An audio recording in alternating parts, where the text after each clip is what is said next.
Hello friends, नमस्कार। मैं विवेक कुमार एक बार फिर मदर इंडिया एकेडमी में आपका स्वागत करता हूं। आज हम जो विजयनगर साम्राज्य है और इसके पैरेलल में जो कि बहमनी साम्राज्य चला हुआ था उसकी जानकारी प्राप्त करेंगे। तो इसके लिए विजयनगर और बहमनी साम्राज्य के लिए हमारे कुल 2 वीडियो आएंगे, जिसके अंदर आज हम कंप्लीट विजयनगर साम्राज्य की जानकारी प्राप्त करेंगे। सबसे पहले मैं आपको बता देता हूं कि विजयनगर साम्राज्य जो है इसकी स्थापना 1336 में हुई थी। तो इसका बेसिक बता देता हूं कि इसके ऊपर जो भी नज़र गई किनकी, जो दिल्ली सल्तनत चली हुई थी उधर से तो अलाउद्दीन खिलजी है उसने प्रयास किया था। इसके अलावा एक मोहम्मद बिन तुगलक जो था उसने भी जो बहमनी साम्राज्य है इसके ऊपर अधिकार करने की कोशिश की थी।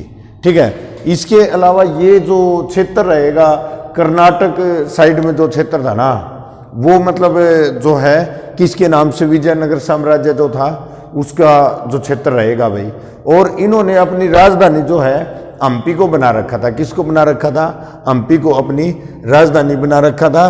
और जो बहमनी साम्राज्य था वो मुस्लिम साम्राज्य था, लेकिन जो विजयनगर साम्राज्य था ये हिंदू साम्राज्य था भाई। ठीक है। इसके अलावा और हम बात करना चाहेंगे कि इनकी आपस में ना दोनों साम्राज्यों की क्या होती थी, लड़ाई होती रहती थी भाई। ठीक है। और कृष्णा नदी के किनारे की बात होती है, और एक कृष्णा नदी के बिल्कुल उसकी सहायक नदी है तुंगभद्रा नदी। इन दोनों के बीच का जो दोआब क्षेत्र था ना, उसको लेकर इनके बीच क्या होती रहती थी, आपस में लड़ाई या झगड़े होते रहते थे, युद्ध होते रहते थे भाई। ठीक है। तो इसके बाद फिर मैं बात करता हूं कि जैसे मोहम्मद बिन तुगलक ने इनके ऊपर हमला किया, उस समय यहाँ पर हरी और बुक्का नामक 2 भाई थे भाई, और उनको ये पकड़ लेता है और धक्के से इनको मुस्लिम बना देता है, इस्लाम धर्म कबूल करवा देता है। उसके बाद फिर क्या होता है कि एक साधु विद्यारण्य से उनकी मुलाकात होती है, और उस मुलाकात के बाद वे दोबारा क्या करते हैं, हिंदू धर्म अपना लेते हैं। और विजयनगर साम्राज्य की 1336 में हरिहर और बुक्का दोनों भाई क्या करते हैं, इसकी स्थापना कर देते हैं। ये जो विजयनगर जो है इसका साम्राज्य 1336 से 1485 तक चला था। इसके अंदर 4 वंश आए थे भाई। क्या आए थे? 4 वंश आए थे। इन चारों का एक तो सीक्वेंस से याद होना भी जरूरी है। एक तो संगम वंश था नंबर 1 पे, दूसरा सालून वंश, तीसरा तालु वंश और चौथा अराविडो वंश था भाई। ठीक है। तो सबसे पहले देखिए संगम वंश जो है, हरि और बुक्का जो थे दोनों भाई, हरिहर और बुक्का, उन्होंने, इनके पिता का नाम क्या था? इनके पिता का नाम संगम था भाई। ठीक है। और अपने पिता के नाम पर इसका क्या नाम रखा था? संगम युग रखा। और इन्होंने अपनी राजधानी है ना अन्नेगोडी को बनाया था। किसको? अन्नेगोडी को राजधानी बनाया था, जिसका नाम हम्पी भी कहा जाता है और विश्व धरोहर में भी शामिल है भाई ये। ठीक है। तो इसके अंदर जो सबसे पहले जो राजा बनेगा ना वो कौन? हरिहर बनेगा। बुक्का से पहले राजा कौन बनेगा? हरिहर बनेगा भाई। ठीक है। और हरिहर जब राजा बनता है तो इसका टाइम इंटरवल जो है 1336 से 1356 ईस्वी तक का रहेगा। और मैंने आपको बता दिया है अपने पिता संगम के नाम पर इन्होंने इसका नाम संगम वंश रखा था भाई। ठीक है। और फिर जो बुक्का है ना वो राजा बनेगा 1356 में। कब बनेगा? 1356 में। 1356 से 1377 तक राजा रहेगा भाई। ठीक है। और जो बुक्का जो था, बुक्का ने वेद मार्ग प्रतिष्ठापक की क्या ले रखी थी? उपाधि ली थी भाई। ठीक है। और इस उपाधि को लेने के बाद इसने बहमनी साम्राज्य के साथ युद्ध किया, संघर्ष किया। ठीक है। और 1347 में बहमनी साम्राज्य जो था उसकी जो पैरेलल में चला हुआ था, बहमन शाह ने बहमनी साम्राज्य की क्या करी थी? स्थापना। तो उसके साथ इसका क्या हुआ था? संघर्ष हुआ था भाई। ठीक है। और बुक्का का एक लड़का था भाई जिसका नाम कंपन था, उसने मदुरई तमिलनाडु को जीतने के लिए किसने भेजा था? उसको बुक्का ने भेजा था। और इसकी पत्नी का नाम था गंगा देवी, और उस गंगा देवी ने एक रचना भी की है। कौन सी? मदुरई विजयम। कौन सी? मदुरई विजयम के नाम से एक रचना भी की थी भाई। ठीक है, इसके बाद हरिहर द्वितीय की बात करते हैं भाई। हरिहर द्वितीय जो है ना वो कब राजा बनेगा, वो 1377 में बनेगा और 1404 तक मतलब क्या रहेगा, राजा रहेगा भाई। 1377 से 1404 तक राजा रहेगा और उसने महाराजा धीराज की मतलब क्या कर रखी थी, उपाधि ले रखी थी। शक्तिशाली राजा था, लगभग दक्षिण भारत पे उसने मतलब क्या कर लिया था, कब्जा कर लिया था। और बहमनी जो थे ना उनसे गोवा और बेलगांव नामक जो क्षेत्र था वो छीन लिया था भाई, जो कि महाराष्ट्र के आसपास रहेगा। ठीक है, इसके बाद जो इनका राजा आएगा देवराय प्रथम आएगा भाई। कौन आएगा, देवराय प्रथम। और उसका समय जो रहेगा वो 1404 से 1422 तक का रहेगा।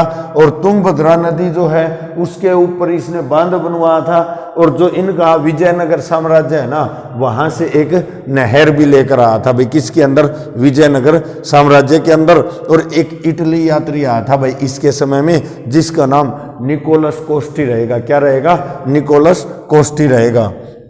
इसके बाद जो राजा है देवराय द्वितीय बनेगा भाई। सबसे कहते हैं कि प्रतापशाली राजा होता था। और समय है ना 1422 से 1446 तक का रहेगा। कब तक का रहेगा, 1446 से 1422 से 1446 तक का टाइम रहेगा। गजबेटकर की मतलब क्या कर रखी थी, उपाधि दान। गजबेटकर यानी हाथी, ये अपने आप को कहता था कि मेरे अंदर है ना हाथियों से भी ज्यादा बल है। और इमाती देव राय की भी उपाधि ले रखी थी। किसकी, इमाती देव राय की भाई। और इसके समय में 2 फारसी आए थे भाई। एक तो फारसी आया था, फारसी यात्री अब्दुल्ला रज्जाक आया था भाई। कौन आया था, अब्दुल्ला रज्जाक। और इसके दरबार में ही एक तेलुगु मतलब इतिहासकार होता था श्रीनाथ, वो भी क्या था, इसी के दरबार में रहता था। इसके बाद आता है सालू वंश। कौन आएगा, सालू वंश। और इनका जो है ना, जो कौन था, ये संगम वंश था ना, इनका अंतिम राजा का नाम निरूपाला रहेगा। क्या रहेगा भाई, निरूपाला रहेगा। ठीक है, फिर सालू वंश आता है। इसकी स्थापना 1485 में मतलब किसने की थी, सालून सिंह ने करी थी। किसने, सालून सिंह ने। और ये चलता कब तक है, 1505 तक चलेगा भाई। ठीक है, और इसके बाद इमादी नरसिंह मतलब जो था इनका अंतिम शासक था। यहाँ से ज्यादा इंपॉर्टेंट मतलब पार्ट नहीं है। वैसे इनका ये मतलब स्थापना किसने की, अंतिम राजा कौन था, ये क्वेश्चन आ जाते हैं। और ज्यादा सालू वंश से कोई क्वेश्चन नहीं आते हैं। तो इमादी नरसिंह जो अंतिम राजा होता था इनका। और इसका एक सेनापति था भाई, वीर नरसा नायक। कौन था, वीर नरसा नायक। वीर नरसा नायक क्या करता है, इमादी नरसिंह को मार देता है और तुलु वंश की स्थापना कर देता है भाई। ठीक है, किसकी, तुलु वंश की स्थापना कर देता है। लेकिन तुलु वंश की स्थापना करने के बाद भी ये राजा नहीं बनता है। ठीक है, तो तुलु वंश का जो समय रहा है ना वो 1505 से लेके 1570 तक का रहा है। ठीक है, और वीर नरसिंह किसका, नरसा नायक का पुत्र होता था। वो यहाँ पर क्या बनता है भाई, राजा बनता है। ठीक है, इसके बाद बहुत ही इंपॉर्टेंट पार्ट आ गया है कि कृष्ण देव राय जो था ना वो उस समय का सबसे ताकतवर राजा होता था। और उसका समय 1509 से 1529 तक था। और कृष्ण देव राय है ना ऐसा राजा था जिसका वर्णन बाबर ने भी अपनी बाबरनामा के अंदर कहा है कि भाई ये मतलब है ना बहुत ही ताकतवर और सबसे शक्तिशाली राजा होता था। और इसके पास मतलब तोप होती थी भाई। क्या होती थी, तोप होती थी। ठीक है, लेकिन तोपों का प्रयोग युद्ध में करने वाला पूछा जाए सबसे पहले कौन था, तो बाबर। लेकिन भारत के अंदर तोप रखने वाला राजा, पहला राजा ऐसा कौन था, कृष्ण देव राय था, सबसे ताकतवर था भाई। ठीक है, और इसने आंध्र भोज की उपाधि ले रखी थी। और इसने ही मतलब देखिए गोलकुंडा का युद्ध, एक गोलकुंडा का युद्ध होता है भाई बहमनी साम्राज्य के साथ। ठीक है, इसके बाद मतलब जो अगला जो तुलु वंश था ना इसके अंदर गोलकुंडा युद्ध होता है भाई। ठीक है, किसके साथ, बहमनी का कुतुब शाह था एक राजा भाई। बहमनी का कुतुब शाह राजा था, उसको कौन हराता है, कृष्ण देव राय हराता है भाई। कौन हराता है, कृष्ण देव राय। किस युद्ध में, गोलकुंडा युद्ध के अंदर भाई। ठीक है, इसके बाद इसने है ना ये राजा भोज जो होता था ना परमार वंश का शासक, उससे बहुत ही प्रभावित था। और इसने है ना किसकी उपाधि ले रखी थी, अभिनव भोज की उपाधि ले रखी थी। किससे प्रभावित होकर, राजा भोज से प्रभावित होकर भाई। ठीक है, और इसने तेलुगु जो है ना तेलुगु का मतलब बहुत विकास किया था इसके समय में, और तेलुगु का स्वर्ण काल भी किसको कहा जाता है, कृष्णदेवराय के समय को भाई, ठीक है। इसके दरबार में अष्टदिग्गज और तेनाली राज रहता था भाई, कौन रहता था, तेनाली राज रहता था। इनकी रचना जो थी ना, अष्टदिग्गज और ये पांडु महामाते, इनकी मतलब क्या होती थी, रचना होती थी। कृष्णदेवराय खुद भी लिखते थे भाई, क्या करते थे, खुद भी रचना करते थे। तो इन्होंने तेलुगु में है ना अमुक्त मास्याद की रचना भी करी थी भाई, ठीक है। और एक अजारा मंदिर बनवाया था भाई, ठीक है, जिसको विठल स्वामी मंदिर भी कहा जाता है भाई, ठीक है। हजारा में विठल स्वामी मंदिर भी बनवाया था भाई, ठीक है। इसके बाद नागलपुर नामक शहर बसाया था इन्होंने, कृष्णदेवराय ने क्या बसाया, एक नागलपुर नामक शहर बसाया। और इसके समय में दो पुर्तगाली आए थे, बारनोसा और डेमिगोसा। कौन कौन, बारनोसा और डेमिगोसा आए थे भाई, ठीक है। और इसका जो अधिकारी रहेगा ना, उत्तराधिकारी, इसके बाद जो राजा बना था अच्युतदेव बना था, लेकिन अंतिम शासक जो है ना वो कौन रहेगा, वो सदाशिव रहेगा भाई, ठीक है, सदाशिव। और इसका एक मंत्री होता है, इसका मंत्री होता है राम राय, इसका एक मंत्री होता था कौन, राम राय, ठीक है। तो इसके अंदर मतलब क्या होता है कि इसका बहमनी साम्राज्य के साथ मतलब है ना एक युद्ध होता है भाई, कब, 23 जनवरी 1565 को, 23 जनवरी 1565 को तालीकोटा का युद्ध होता है भाई। कौन सा, तालीकोटा का युद्ध होता है, जिसको राक्षसी या टांगरी का युद्ध भी कहते हैं भाई, ठीक है, टांगरी का युद्ध भी कहते हैं।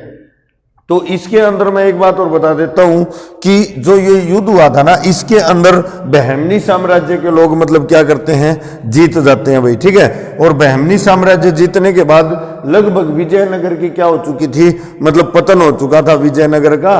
और इसके बाद फिर भी कहीं ना कहीं एक छोटा सा क्षेत्र बचा हुआ था। तो इनका चौथा वंश आरवीडू आता है, जो कि 1570 से लेके 1650 तक का मतलब समय रहा है किसका, और ये अरावीडू भी बोल देते हैं, आरवीडू भी बोल देते हैं भाई, ठीक है। और राजा तिरुमल ने इसकी क्या करी थी भाई, स्थापना करी थी, ठीक है। और पेनुकोंडा की मतलब पेनुकोंडा जो जगह है ना उसको अपनी राजधानी बनाया था। और रंग द्वितीय भी किस वंश का, अरावीडू वंश का संगम काल का मतलब क्या रहेगा, शासक रहेगा। और 1586 में एक वेंकट द्वितीय बनता है, और वेंकट द्वितीय जो है ना उन्होंने चंद्रगिरी को अपने क्या बनाया था, राजधानी बनाया था भाई, ठीक है। इस प्रकार से ये हमारा विजयनगर साम्राज्य रहेगा। इसका भाग 2 के अंदर बहमनी साम्राज्य करवाया जाएगा। आज के लिए इतना ही स्टूडेंट्स, थैंक यू, जय हिंद, जय भारत।